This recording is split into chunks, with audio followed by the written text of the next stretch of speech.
Tere!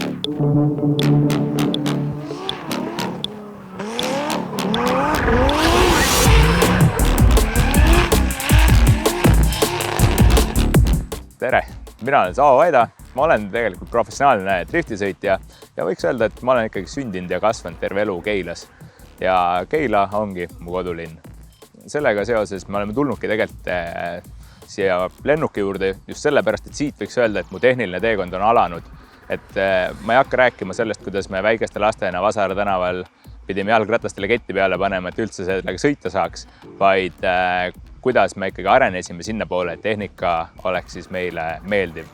Ja siin samas selja taga lennukis siis oli mudellennuklubi, kus kohas me alustasime ikkagi esimesi keerulise tehniliste lahenduste loomist, näiteks mudellennukid või siis ohjadega juhitav lennuk, millel on juba sisepõlemismootor ja nii edasi. Ja seda teekonda ma läbisin ikkagi kaua, et ma küll täna ei tea, vana ma täpselt olin, aga ma olin umbes, ma arvan, et 7-8 aastane ja 10 aastaselt ma lõpetasin juba siin käimise, sest et igasugused muud huvid olid üle kasvanud. Muud huvid olid tegelikult selleks võrrid, rollerid ja kõik muud sellised põrisevad ja lärmavad asjad, mis kindlasti kõiki naabreid häirisid. Aga see oli väga tore osa, sest et see õpetas meil kasvada ja saime ikkagi minna tehnika arengus edasi. Sõitsime siin Keila vahel ringi igal pool, kus väegi sai. Ilmselgelt me jõudsime lennukist jälle korduvalt mööda sõita erinevate sõitvate masinatega ja nii me kasvasime. Siis ühel hetkel oli mul juba garaaž Keilas, mille mu isa mul oli soetanud, et ma saaksin siis erinevaid tehnilisi vidinaid korda teha ja nendega midagi teha. Ja nii see läks edasi, et see garaaž oli seal Keilas noortekeskuse juures ja kindel on see, et need naabrid sel hetkel ei tahtnud mõelda, et siit on kasvamas motospordistaar või keegi, kes hakkab saama professionaalseks sportlaseks, vaid tõenäoliselt on vaade, et need on lihtsalt rullnokad.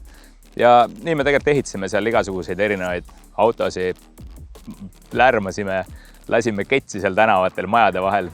Mitte, et ma täna ütleks, et see õige oli, aga samal hetkel see on üks suur protsess kogu kasvamisest. Ja nii edasi me sõitsimegi seal garaaži vahel, tegime igasuguseid lolluseid ja sellest edasi me jõudsime aina suuremaks. Ühel hetkel me olime saanud juba juhtimisõiguse kätte.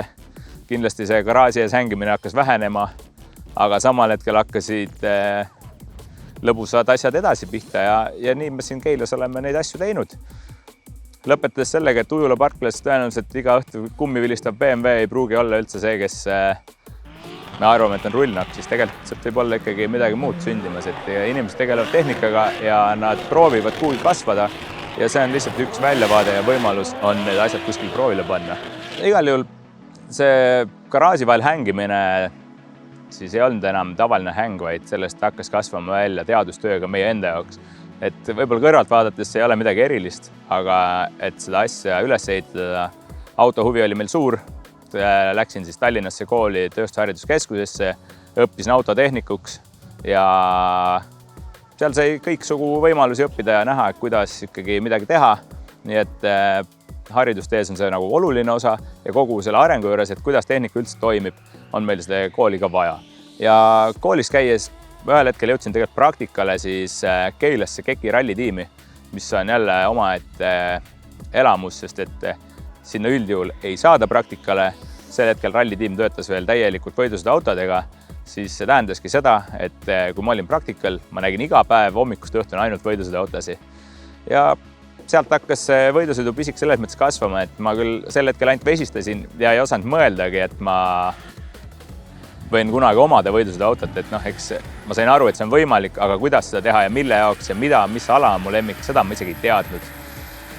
Aga jätkusuutlikult tagapööliseid autosi omades me ikkagi saime aru, et külgees sõitmine on meie lemmikasina. Ja nii me tegelikult ikkagi harjutasime ka selles mõnusas Keila linnas mõnel õhtul. Ja sealt edasi. Üks päev juhtus siuke asi, et sattusin ühe sõbraga kokku, kes ütles, et kuule, mul seisab töö juures üks vana driftiauto, et see on küll katki, aga see on müüa. Ja nii ma selle ära ostsingi ja sellest hakkas uuesti tehnika areng selles mõttes pihta, et tuli uuesti välja võtta peale seda oma koolitarkused, mis koolis õpitud, mis ka praktika ajal õpitud ja üleüldine autoalane teadmine on mul suhteliselt hea olnud juba läbi elu. siis hakkasimegi võidusõidus ikkagi kaasa lööma. Et oma esimesed sõidud ma tegin 2016 aastal ja see oli küll hooaja viimane sõit. Me küll kahjuks ei saanud sellel päeval kvallistki edasi, sest ma suretasin auto nupust välja lihtsalt ja saime aru, et auto vajab kardinaalseid muutuseid ning siis hakkas juba suurem töö pihta. Järgmiseks hetkeks me avastasime talvel, et kuna auto on suhteliselt nõrk, siis lülitipaneel on vales kohas, siis me otsustasime meitame täielikult oma driftiauto ringi. Ja nii see kasvama hakkas, et esialgu ehitasime siis rida 6 mootori, millele me panime kohe külge turbo ja peale seda meil oli ülivõimas auto juba valmis. Ja see nüüd edasi on jälle pikk õpiteekond, sellepärast et palju asju elus me ikkagi mõtleme, et me saame õppida lihtsalt lugedes, vaadates ja jälgides teisi, siis täna ma ütlen, et enamus asju tuleb ikkagi ise läbi käia ja aru saada, kuidas asjad töötavad ja miks nad nii on. Ja nii me hakkame ikka 2017 aastal ma alustasin siis ikkagi oma täieliku driftihooaega semi-pro klassis, kus ma tegelikult mingit suuri tulemusi ei toonudki, kuna meil oli hästi palju tehnilisi probleeme ja tehniliste probleemide taga on lihtsalt teadmatus. Järgmiseks 2018 jätkasin semi-pro klassis. Me olime küll edukamad, kuigi me poodiumile ei jõudnudki.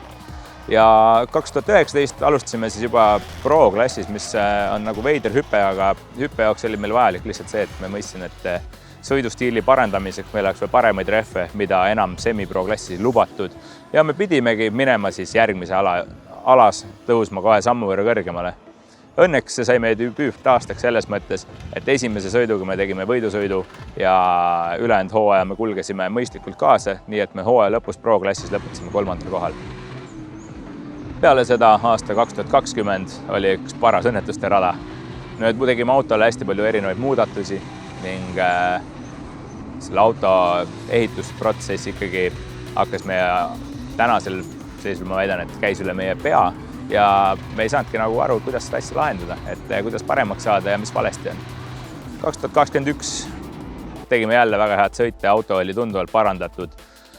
Vahepeal oleme muutnud seal jälle erinevaid detaile, mida me oleme lihtsalt elukäigus õppinud, kuidas midagi teha ja nii me areneme kogu aeg. Ja me oleme jõudnud sellega sinnamaal, et me oleme nüüd sõitnud Baltikumis viimased 2 aastat igal juhul esikolmikus, samamoodi ka siis Eesti Pro klassis ja see on meie driftilugu.